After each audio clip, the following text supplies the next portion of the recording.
Oke teman-teman, selamat datang kembali di channel Supawan Awan ya. Di video kali ini kita akan bahas mata bor beton ya, seperti yang tampil di kamera.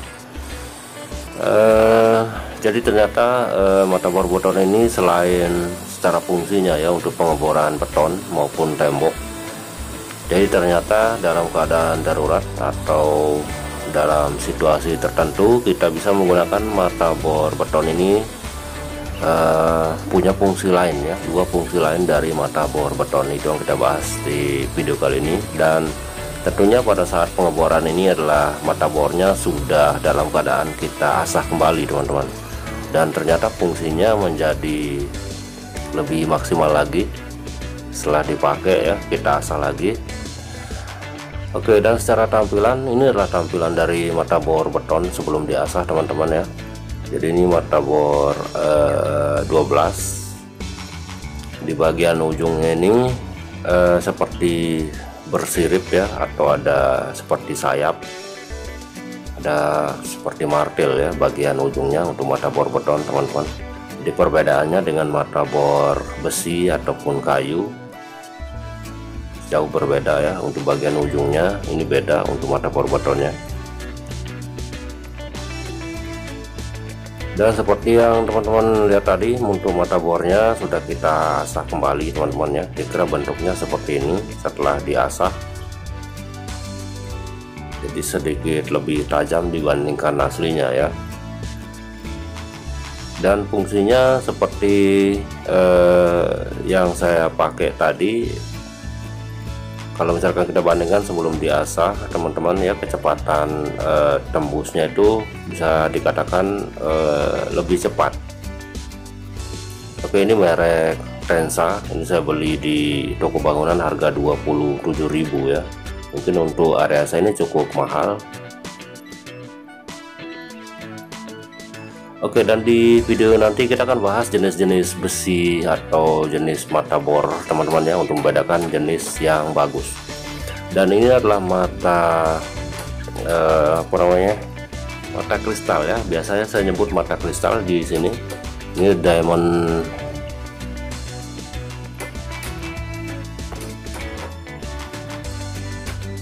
ya, jadi di sini biasa kita sebutnya mata kristal ya. Jadi penggunaannya biasa kan untuk mengasah planer atau TCT, pengasahan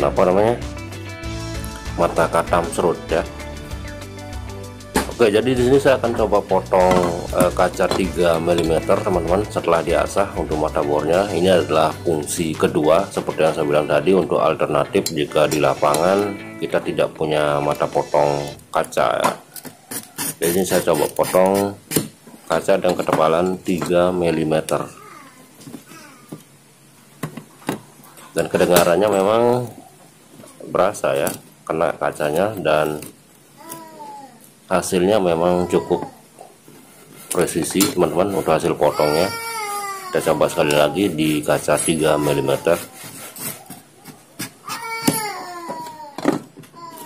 Untuk situasi darurat saya rasa bisa diandalkan untuk mata bor betonnya teman-teman ya. Tinggal diasah aja menggunakan diamond cotton well ya, untuk nama dari batu asahnya yang tadi. Dan sekarang ini kita coba pada kaca dengan ketebalan 5 mili teman-teman. Oke, hasilnya akurat juga ya, dan tentunya ini berpengaruh dari ketajaman dari mata bornya juga ya. Oke, selanjutnya di sini kita akan coba mata bor betonnya pada penggunaan besi ya. Ini saya akan coba bor besi dengan ketebalan 1,4 ya, hollow 1,4. Apakah bisa tembus atau tidak? Jadi kalau misalkan kita bicara ini bisa di pada bahan besi bisa, otomatis kalau kita coba pada jenis aluminium ya, pada proses pemasangan kusen atau apa, misalkan kalian kita jebol aluminium, sampai ke temboknya, tentu mata bor ini bisa diandalkan teman-teman kalau misalkan bisa tembus ya. Sekarang kita akan coba pada hulu ketebalan 1,4 ya. Kita pasang dulu pada bornya. Tentunya modenya beda teman-teman ya. Untuk pengeboran tadi buat tembok itu kita mode impact atau mode drill ya, pengeboran pada tembok mode impact ya. Tapi kalau untuk pengeboran ini pada besi atau pada media selain tembok atau beton, itu settingnya pada pengeboran yang biasa aja. Itu beda lagi ya kalau misalkan kita ngebor pada tembok. Kita harus setting pada mode impactnya. Oke, jadi seperti yang saya bilang tadi, nanti di akhir video kita akan bahas beberapa tipe atau jenis bahan dari mata bor. Jadi supaya kita dari harga memang jelas berbeda teman-teman ya, kualitas bagus sama tidaknya, tapi paling tidak kita tahu jenis bahan mata bor yang akan kita beli supaya kita juga nggak salah beli. Jadi dari jenis bahannya, kalau misalkan kita udah tahu jenis bahan, paling tidak kita tahu juga kisaran harganya ya, supaya kita juga nggak salah, nggak ketipu beli barang salah dan ternyata pemakaian juga nggak kuat ya kan, yang rugi kita sendiri. Oke, di sini udah kelihatan kena ya untuk besi holonya. Kita akan coba bor lagi.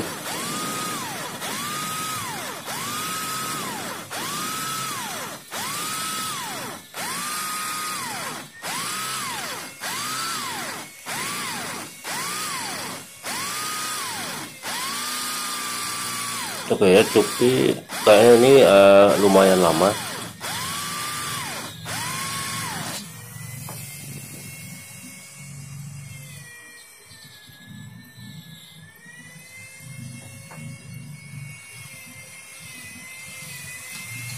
Artinya kalau misalkan kita gunakan mata bor yang lebih kecil dulu ya untuk melobangi, untuk membantunya, tentu prosesnya akan lebih cepat lagi ya. Ini karena prosesnya mulai dari nol ya, langsung kita pakai.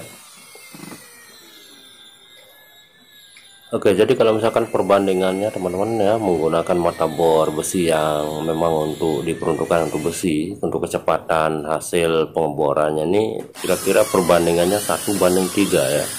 Artinya mata bor yang memang diperuntukkan untuk besi itu kecepatannya 3 kali lipat lebih cepat daripada mata bor beton yang kita asah ini.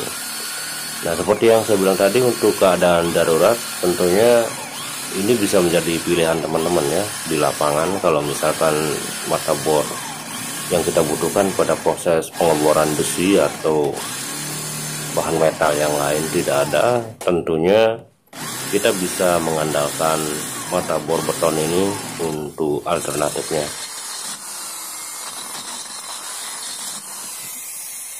Oke, 2 lubang cukuplah untuk menandakan bahwa mata bor beton ini ternyata bisa dipakai pada media besi ya atau logam. Dan kembali seperti yang saya bilang tadi, ini alternatif jika kita tidak punya mata bor besi ya di lapangan. Karena fungsinya memang secara apa ya, untuk bahan metal memang sudah diperuntukkan dengan model ujungnya yang berbeda ya.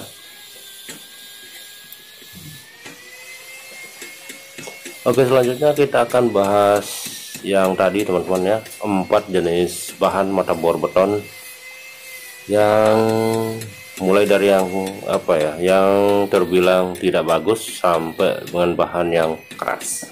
Oke, kita lanjut ke pembahasannya. Oke teman-teman, jadi yang pertama kita bahas singkat saja ya. Jadi yang pertama adalah Soplo Carbon Steel ya. Jadi untuk merek ini terbilang yang paling murah atau sangat mudah ditemukan memang di toko bangunan ya. Ini untuk jenis bahan ini biasa digunakan pada penggunaan kayu teman-teman ya. Jadi pada triplek kayu. Tapi kalau misalkan penggunaan pada kayu yang terbilang agak keras, itu nanti kita akan agak sering mengasah ya, karena lebih mudah tumpul. Jadi untuk bahan soft low carbon steel ini terbilang jenis bahan dari mata bor yang terbilang sangat murah harganya. Oke, kita lanjut pada jenis yang kedua ya. Yang kedua ini namanya high carbon steel, teman-teman ya. Pastinya jenis bahan ini lebih bagus dari yang pertama tadi, dan jenis bahan ini masih bisa digunakan pada kayu dan besi ya. Pada besi juga masih bisa untuk bahan yang ini.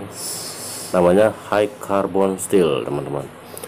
Lanjut untuk yang ketiga, yaitu ini yang terbilang lumayan bagus dan lumayan ya kuat untuk bahan ini, yaitu namanya high speed steel ya, atau sering disingkat dengan HSS. Teman-teman pasti sering lihat di bungkus mata bor. Jadi dengan mengetahui jenis bahannya, tentu kita bisa membedakan jenis mata bor yang bisa diandalkan untuk penggunaan pada media metal ya.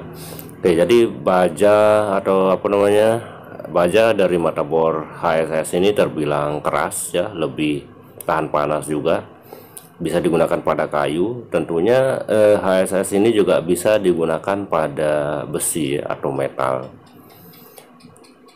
Oke, jadi kalau misalnya kita bandingkan dengan yang tadi, ini jelas yang lebih bagus dari yang nomor 1 ataupun nomor 2, dan terbilang ini mata bor yang teman-teman sering beli, tapi sepertinya teman-teman tidak sadar juga ya. Oke, lanjut kita pada yang terakhir ya, atau yang nomor 4. Oke, untuk yang nomor 4 ini teman-teman adalah jenis bahan yang terbilang untuk mata bornya itu harganya cukup mahal ya, sangat mahal malah, karena memang jenis bahan yang terbilang lebih bagus dari yang ketiga tadi. Jadi kalau misalkan kita bandingkan dengan yang nomor 3 tadi ya, untuk bahan ini sebenarnya sedikit hampir sama ya, cuman di sini kandungan kobalnya itu jauh lebih banyak, sehingga jika dibandingkan tentu mata bor yang nomor 4 ini jauh lebih kuat dari yang nomor 1, 2 ataupun 3 ya. Tapi kalau misalkan kita bandingkan dengan yang nomor 3 tadi, cuman pada perbandingan kobalnya yang lebih tinggi ya, sehingga menjadikan mata bornya jauh lebih keras ketimbang yang lain. Oke teman-teman, akhirnya cuma itu aja yang bisa saya sampaikan. Kira-kira kalau misalkan ada kekurangan dalam penyampaiannya, teman-teman silahkan tambahkan aja di kolom komentar ya. Jangan lupa kritik sarannya untuk video ke depan, semoga bisa lebih baik untuk teman-teman. Dan buat teman-teman yang sudah gabung ya di bulan kemarin, terima kasih banyak. Semoga video kedepannya jauh lebih bermanfaat lagi buat kita semua. Oke, subscribe biar yang mau ikutan ya di video selanjutnya. Sampai jumpa di kesempatan yang berikutnya teman-teman. Sukses buat kalian semua.